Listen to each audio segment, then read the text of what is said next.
Hi, my name's Ned. I am an electrical fitter mechanic working in substations. I've been here since 2019 and I love it. My dad is a tradie.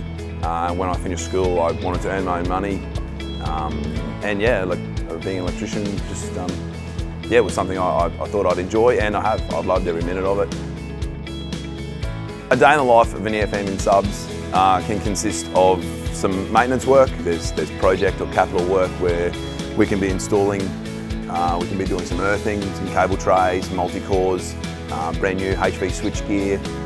We work in with other crews, and yeah, we're the quiet achievers, just working in the background. It's a good section to work in. I enjoy it. Camaraderie. Yeah, Jimmy's a weapon. He's a good dude. Like a lot of the guys in subs, he's alright. He's good. Yeah, he's good. When it comes to emergency work, we don't get too much public interaction, just being within the substation fence. But we are still there, keeping the lights on and doing our thing for the community.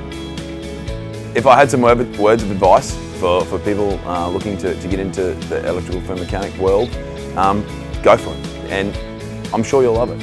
I do. I love every minute of it. Yeah, you won't regret it.